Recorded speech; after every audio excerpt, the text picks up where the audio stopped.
Story 1. The Man in Conference Room 4. I've worked in a lot of offices in my life, but only one of them still shows up in my nightmares. It wasn't a creepy building. That was the worst part.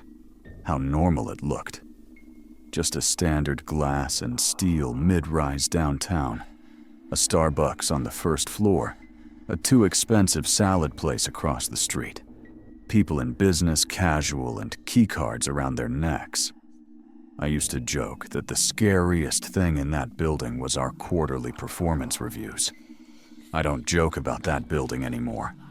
Our company had the third and fourth floors. Most of the team sat open plan on 3, and most of the meeting rooms were on 4. The floors were almost identical.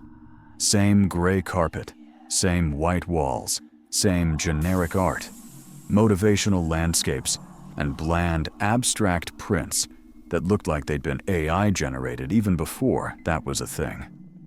But there was one room that felt different.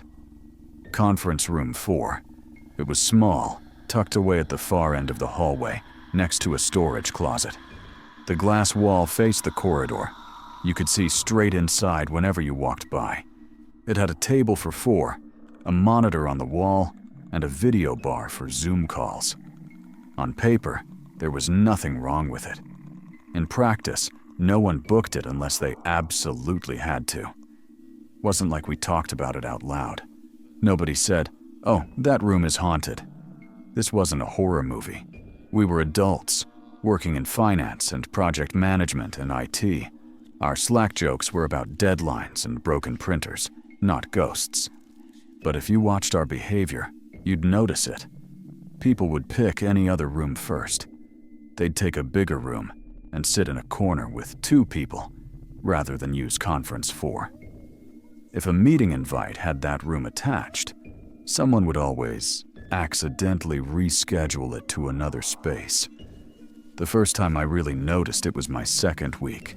I was walking down the hallway, trying to find somewhere quiet to jump on a call. Every other room had a little red light by the door, occupied. Only one little panel was green. Conference Room 4. I paused outside and peered in. The room was empty. Lights off. Still, it felt like someone had just left. You know that feeling? Like walking into a room where an argument happened 5 seconds before you opened the door. The way the air feels thicker, somehow. I told myself I was being dramatic, swiped my badge, and stepped inside. The light flicked on automatically. The monitor on the wall stayed black. I sat down, opened my laptop, and started the call. It was just a status update, nothing serious. But halfway through, my video froze. The audio was fine. My coworkers were still talking, but their faces hung mid-blink on my screen. I checked my connection. Full bars. CPU usage. Normal. Then I saw it. My own little preview window in the corner. My camera was still on. The green light on top was lit. But the image in that tiny square wasn't frozen. It was live. It showed me sitting alone in Conference Room 4, the hallway lights glowing faintly through the frosted glass behind me.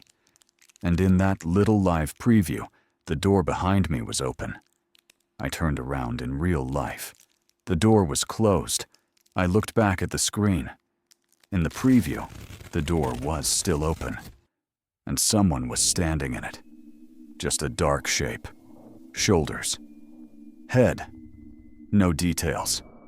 Like someone had turned down the brightness on whoever was there.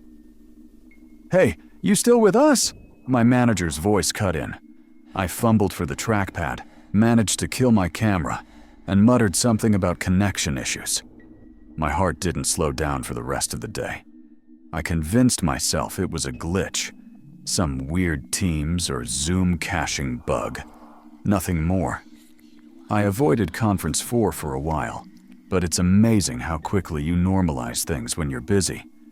Deadlines piled up. People left. Projects changed. Other conference rooms got booked. Eventually, I wound up back in there. This time, nothing weird happened. No video glitches, no shadows in the door. It almost made me feel silly about the first time. Almost. Then the building security guy mentioned something in passing that stuck in my head. I was leaving late one day, around 8 p.m., when the office was mostly empty, except for a few poor souls and the cleaning crew. As I walked past the front desk on the ground floor, the guard glanced up and said, "Hey, do you guys still use that small room at the end? On 4? I paused. "Conference 4? "Yeah, sometimes." "Why?" He shrugged, but it looked forced. "Cameras pick up movement in there at night sometimes, after everyone's gone." "Cleaning staff," I suggested. "They're done with your floor by 7, he said. "Past 9, it's just us." I could have left it there. That would have been the smart thing to do. But curiosity is a nasty habit. A couple of weeks later, I ended up working on a big client presentation. My manager needed it by morning, and I'd procrastinated enough that by morning had become, if I go home now, I'm fired. So I stayed.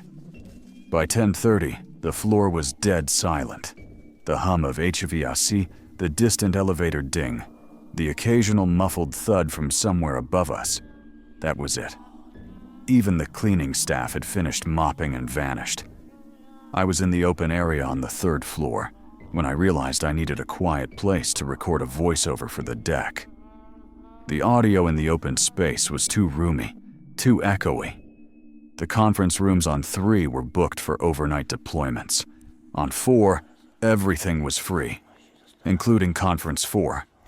I told myself it would be fine. I told myself it was just a room. The hallway on 4 felt longer than usual. The motion sensor lights flickered on in segments as I walked, creating a weird stuttering effect like bad stop motion. The tablet by the door to Conference 4 glowed green. Available. Through the glass, the room looked empty. I swiped my badge and stepped in. The door shut behind me with a soft click. The overhead light came on, a little too bright after the dim hallway. I sat, opened my laptop, and pulled up the presentation. I'd just started recording audio when I heard it. A faint, repetitive sound. Tap, tap, tap.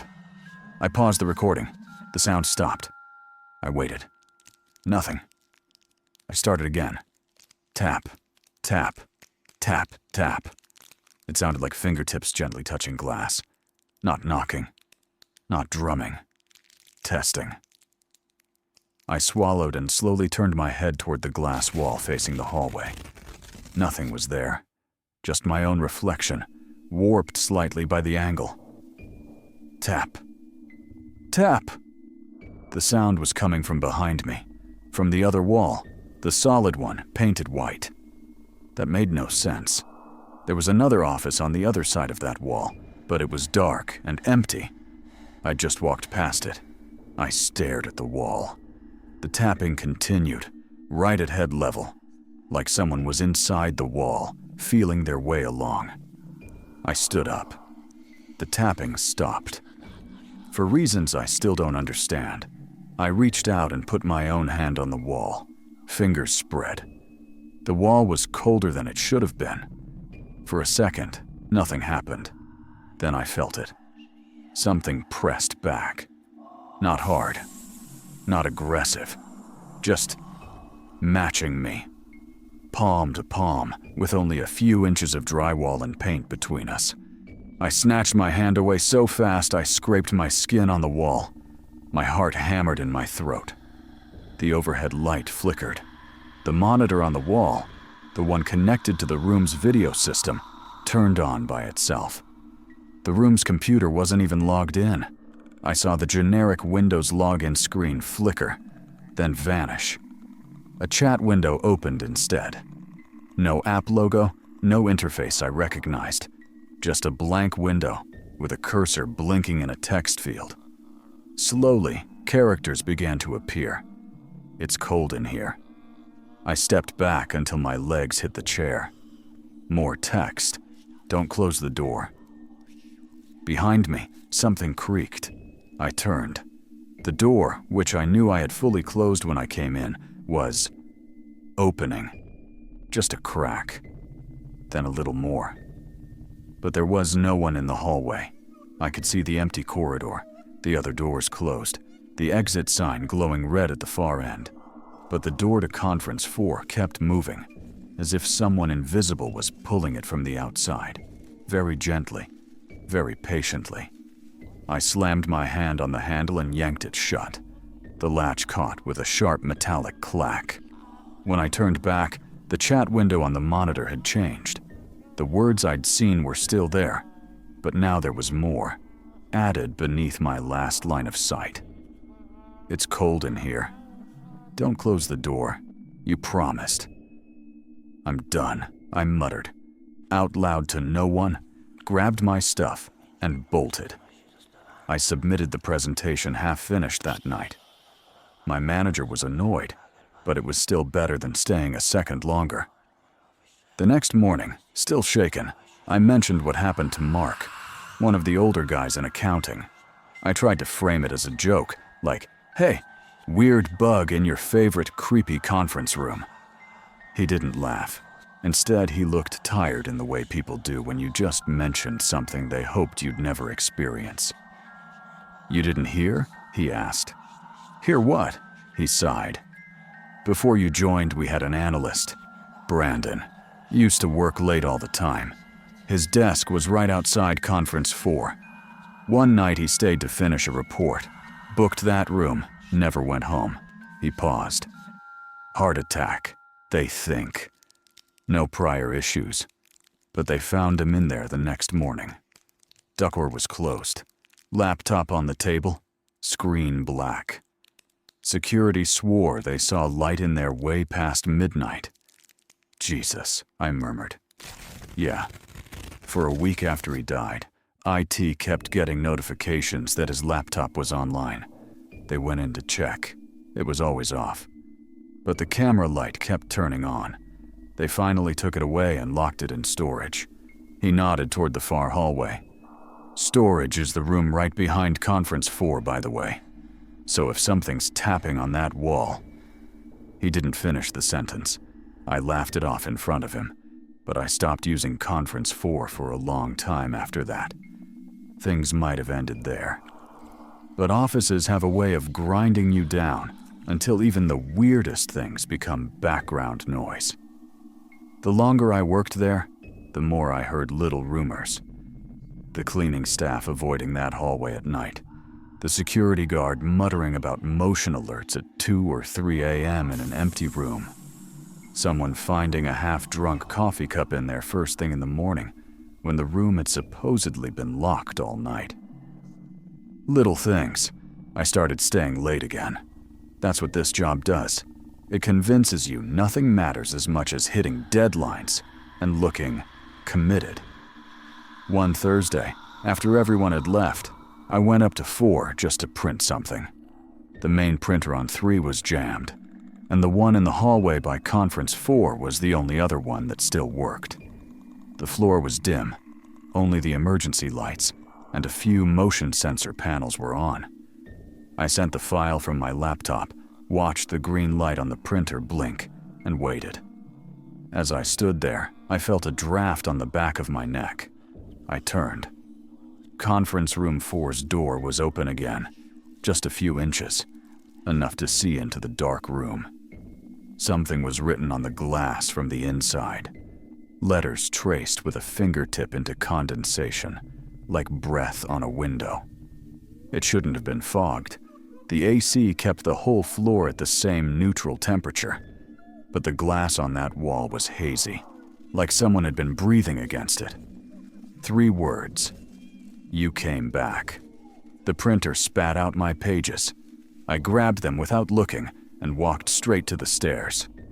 I could have quit then. Should have, probably. But the market wasn't great, and the pay was decent. And every time I thought about leaving, something pulled me back. Routine, inertia, fear of change. So I stayed. And I tried to pretend none of that had happened. Then came the night that made me finally leave. It was around fiscal year end. Everyone was stressed. The office was full of that sickly caffeine and sweat smell it gets when people live there instead of just work there. I was there late. Again. Around 11, I needed a quiet spot to take a call from a client in a different time zone. Every normal room was filled with people on emergency calls. The hallway outside Conference 4 glowed green with little available indicators. The door was closed. The glass was clear. I told myself the stories were in my head, that I was exhausted, that I was an adult, and adults don't let glass and drywall scare them. I swiped my badge. The door unlocked with a soft click. The room felt cold. Colder than the hallway. Cooler than the rest of the floor. I stepped inside. The door eased shut behind me, but didn't fully latch. The gap was small, but I heard the faintest whisper of air moving through it. I decided not to turn on the overhead light. The glow from the monitor, once I woke it up, was enough. It painted everything in cool blue. The call went okay. The client was cranky, but nothing exploded. When it ended, I leaned back in my chair and rubbed my eyes. That's when I heard it. Tap, tap, tap. I looked at the glass wall. Nothing. Tap. Behind me again. From the wall. I didn't touch it this time. I just sat there, breathing, listening. The tapping dragged downward, like fingertips slowly tracing a path from shoulder height down toward the floor. Then stopped. The monitor flickered. The chat window appeared again, unprompted. No app, no icons. Just a blank window and a cursor. Text appeared. It's colder now. Another line. They moved me behind the wall. I swallowed bile. Another line. Don't leave yet.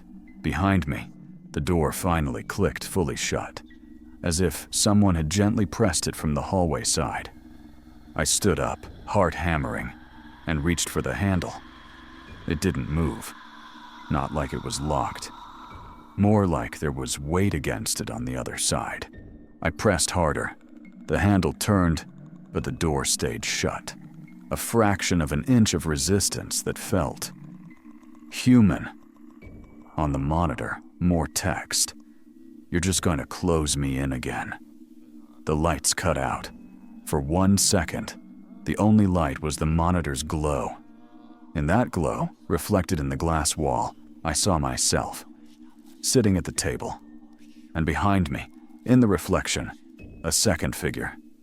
Slumped in a chair, head tilted back, face grayish and slack, eyes open. My own body was standing. I could feel my muscles tense, my hand on the door. But the reflection showed me sitting, and the second figure slowly turned its head toward the glass. Toward me. Its mouth opened. My ears filled with a sound like a strained modem connection, static and scraping, and something almost like a voice. Then the overhead light snapped back on.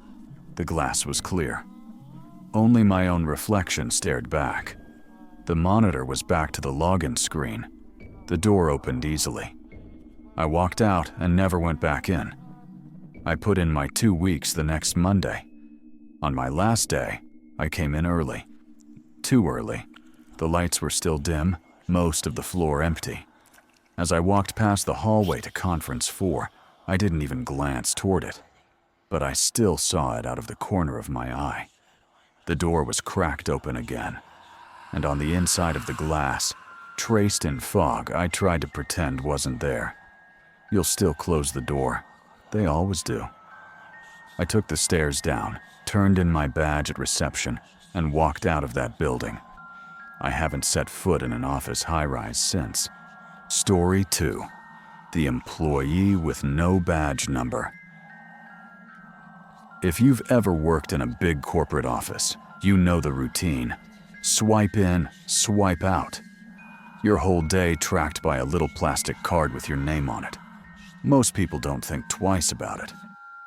I didn't either. Not until I started working the late shift. Our company leased the 11th and 12th floors of a downtown high-rise. I worked in analytics, which meant long hours, late nights, and more time in that building than in my own apartment. After a while, the security staff started greeting me by name. I'd bring them coffee. They'd joke about me being part of the furniture.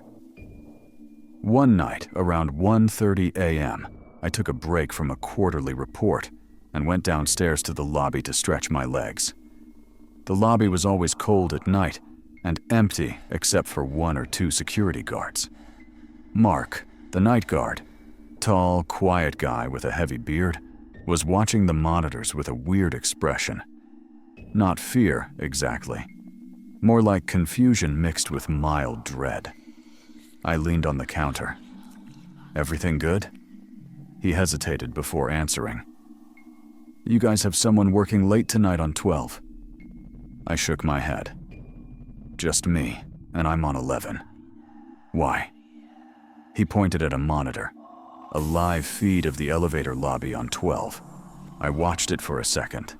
The empty hallway, the closed doors, nothing moving. He slowed down the footage and rewound 20 seconds. "There," he said. A man walked out of the elevator. Tall, slim, wearing slacks and a plain button-down shirt, the kind you'd see any office worker wear a decade ago. The clothes looked outdated somehow. Not in a dramatic way, just subtly old-fashioned, slightly baggy, slightly faded. He had a badge clipped to his belt. But here's what bothered me. He didn't move like someone aware of cameras. No hesitation, no checking surroundings. He walked like he belonged there. Like he had walked that hallway thousands of times. Mark switched to another camera. The man walked down the hall, past the darkened conference rooms, toward the open workspace. Then the footage clipped, just for a second, and the hallway was empty again. "Where'd he go?" I asked. Mark shook his head. "That's the question. We checked the badge logs. The system showed a single entry. 2:17 a.m. Badge, 084. Access granted." I frowned. "Who's 084? Mark shrugged. "There is no 084, at least not anymore." The next morning, I asked HR for a full list of active employees and badge IDs. We had numbers in the 200s and 300s, a few legacy accounts in the hundreds. No 084. I checked accounting. No 084. I checked an old Excel sheet left by a previous manager, a list of staff from 2014. Still no 084. I brought it up to IT casually. They said badge spoofing was technically possible, but not without tripping alerts, and we had none. Someone suggested it was a glitch, but software glitches don't show up on cameras wearing outdated office clothes and walking like they know the floor plan. Still, I would have forgotten about it, if it only happened once. 4 nights later, I was upstairs alone again. The building felt heavier at night, like the air was thicker, or the silence more expectant. Around 2:30 a.m., I went to refill my water bottle and noticed something on the common table, a sheet of paper. At first, I thought someone had forgotten a printout. But when I picked it up, it wasn't one of our standard templates. It wasn't printed from any of our machines. It was handwritten. Neat. Clean. Controlled. Just 3 words. "Still working late?" My stomach tightened. I checked the cameras with Mark. Sure enough, at exactly 2:17 a.m., there he was again. Badge swipe, elevator opening, the man walking out. Same clothes, same posture, same unhurried walk. Only this time, the camera caught something different. He never blinked. Not once. He walked past the camera, completely expressionless, eyes open and unfocused. Like he wasn't really seeing, just moving along a memorized route. Then, once he passed the common table, the footage glitched again, and he vanished. I asked the night cleaning team if they had ever seen anyone like that. 2 of them said no. The third one, a woman named Elena, froze when I described him. She said, "I see him in the glass sometimes." That sentence alone made my skin crawl. "What do you mean?" She avoided eye contact. "When I'm wiping the windows or the partition walls. Sometimes I see a reflection behind me. Not yours, not mine. A man. Tall. Thin. Wearing old clothes." "Do you turn around?" I asked. She shook her head. "Once. Only once. He wasn't there when I turned, but he stayed in the reflection, smiling." I didn't know what to say. I stood there like an idiot. She continued, "He always comes around the same time, a little after 2. "Do you hear his footsteps?" I asked. "No," she whispered. "That's the worst part. I never hear him. He just appears." I wasn't ready to admit anything supernatural, so I went practical. I asked IT for access to the badge programming room. They let me in after hours. The room smelled like plastic and printer ink, rows of old badge printers, a few cardboard boxes with expired ID cards. I searched for badge Viobond 94 manually. I found it, but what I found made no sense. Badge 084 belonged to a man named Kyle R. Benton. Hire date, 2011. Title, Senior Accountant. Termination. Reason, deceased. Date of death, July the 16th, 2014. Cause, medical emergency in office premises. My hands went cold. I scrolled further. There was a note in the file. Body discovered by cleaning staff at 2:19 a.m. in common area. Exactly 2 minutes after the nightly badge swipe timestamp we'd been seeing. Kyle Benton had died 9 years ago. Yet his badge, an old badge with a magnetic stripe instead of NFC, was still swiping itself in at the same time. Every night. At 2:17 a.m. A week later, I stayed late again. I wish I could say it was bravery, but it was just stupidity mixed with job pressure. I had a deadline. Deadlines don't care about dead accountants. It was 2:05 a.m. when I realized I was hungry. I walked to the kitchenette for a granola bar. Then I heard the elevator ding. The ding that comes before the doors open. My entire body went cold. I wasn't imagining the time. I wasn't imagining the sound. I stepped back into the shadows of the hallway, heart pounding. The doors opened, and he walked out. Tall, thin, same outdated shirt, same slow, steady, unblinking gaze. He walked in a perfectly straight line toward the common area, toward the exact table where he had written that note. He didn't look left or right, until he did. Halfway down the hallway, he stopped, turned his head, and looked directly at the spot where I was standing. I held my breath so hard my ribs hurt. He didn't blink, didn't twitch, didn't react like a normal person reacts when seeing someone else. He just stared, head tilted slightly, like he was trying to place me in a memory. Then he lifted his hand and pointed at me. Not accusing, not aggressive, just marking me, recognizing me, acknowledging me. I stumbled backward, hitting the wall hard. My phone slipped out of my hand and clattered on the floor. When I looked up, he was gone, vanished. No glitch, no fade, no footsteps. Gone. I didn't go back to my workstation immediately. I stayed in the stairwell for a while, trying not to pass out.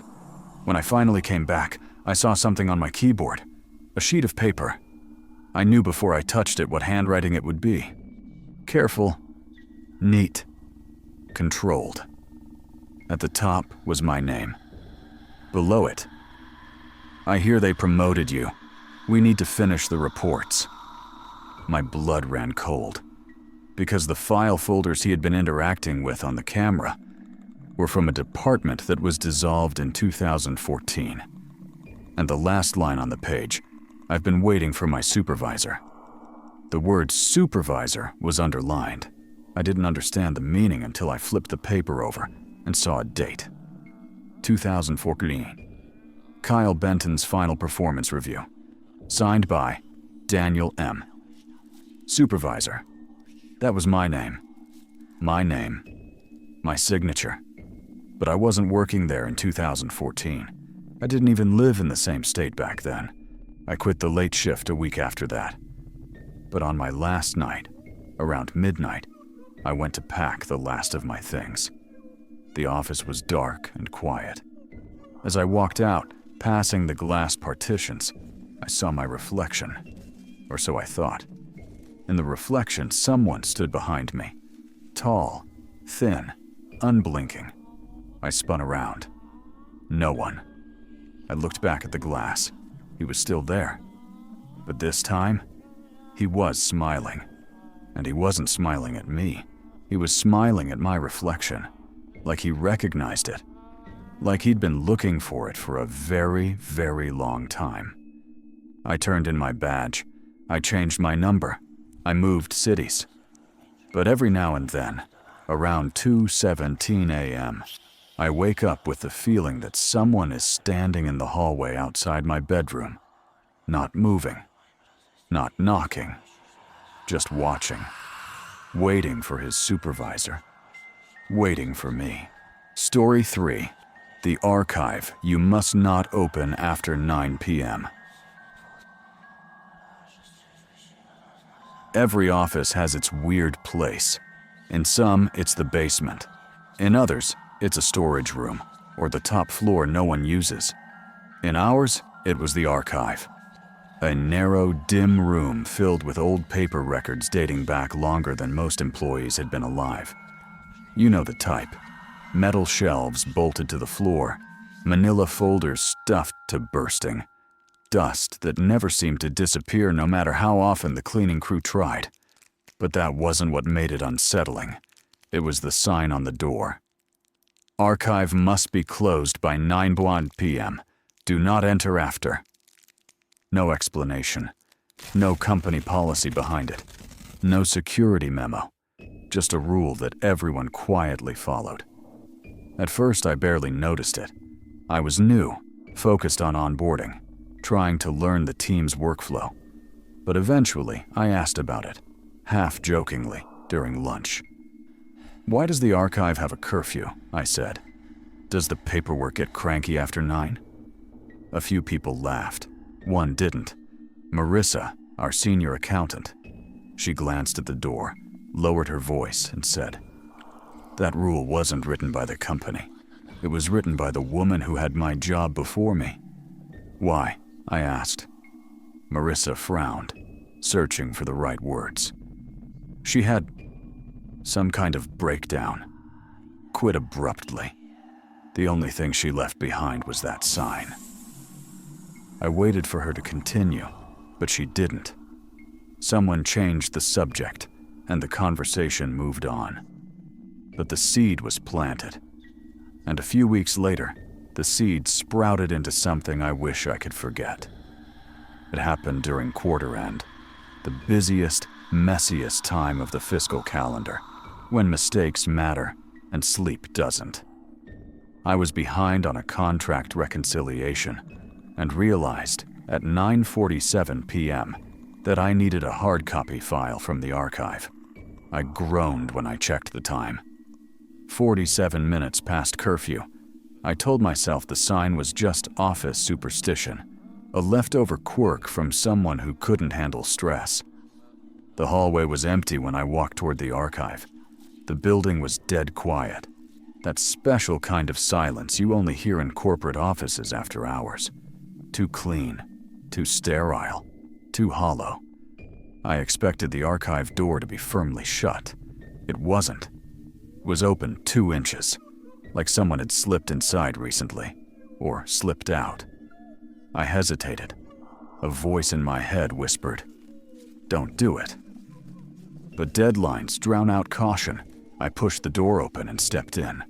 The overhead lights flickered before stabilizing, a harsh, buzzing fluorescence that washed everything in a sickly yellow. Rows of shelves stood in perfect order. except for one detail. A trail of paper dust lay on the floor, stretching between two shelves. Like someone had dragged their fingers along the folders as they walked by, brushing just lightly enough to disturb the dust. I swallowed nervously. "Hello?" I said. My voice sounded too loud in the narrow space, echoing slightly off the shelves. No answer. I moved deeper into the archive, scanning binder labels. 2015. Something rustled behind me. I froze. It didn't sound like an animal. It sounded like paper. Not falling, not crumpling, being sorted. By fingers. Slowly. Methodically. I turned. A single folder lay on the ground, open as if someone had just set it down. The label read, 2011, Payroll Records. I knelt and opened it. Inside was a sheet of paper. My name was printed at the top. Below it, a list of work shifts. Not my old shifts. Schedules for the next 12 months. Dates I had never agreed to. Shifts I had never worked. All in the future. The last line made my stomach drop. Final shift, 11:15 p.m., 2:40 a.m. Do not leave the archive. I felt a wave of cold run down my arms. The door behind me creaked. I turned. The archive door, which had been open, was now halfway closed. "Hello," I called again, louder this time. Silence. Then, so faint I barely heard it, a soft click from outside. Someone had just turned the key in the lock. Panic shot through me. I rushed to the door and twisted the handle. Locked. I knocked. "Hey, someone's in here. Can you open this?" My voice sounded wrong, thin, echoing strangely in the heavy air. I pounded on the door harder. Nothing. I tried calling someone. No signal. The LTE bars were gone. I moved around the room, searching for a spot with reception. Nothing. Then I heard the shelves. Not one shelf. Not one file. All of them. Creak. The metal frames groaned softly, as if something heavy were moving slowly through them. Not walking, inspecting. A soft thump as a folder fell from a high shelf. Then another, and another. A row of folders began dropping one by one in a straight line, moving toward me, as if someone invisible was brushing their hand down the row, checking each file, pulling folders slightly forward, before letting them fall. They were getting closer. My heart slammed against my ribs. I pressed my back to the door. The rustling stopped. For a moment, the room was dead silent. Then a whisper of dust drifted down from the top shelf directly above me, as if something had brushed across it. I held my breath.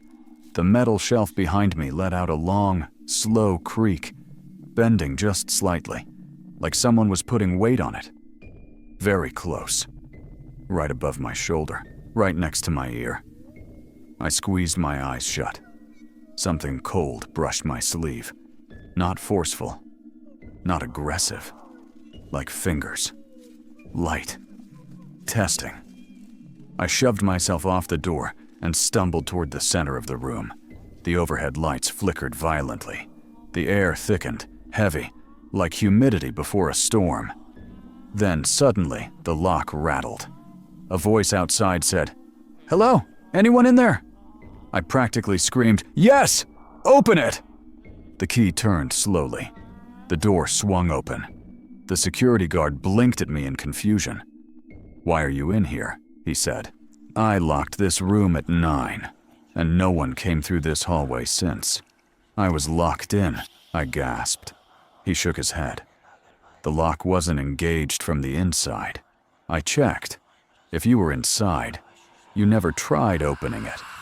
"Yes, I did," I insisted. But as soon as I said it, something twisted in my stomach. Because suddenly, I couldn't remember the exact feeling of pulling the handle. I remembered banging on the door. I remembered shouting. But the actual sensation of turning the knob, it felt distant, foggy, like something I'd dreamed. The guard stepped aside. I hurried out.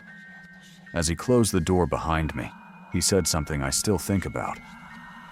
No one should be in that room after 9. That's why she put up the sign. She? I asked. The old accountant, he said.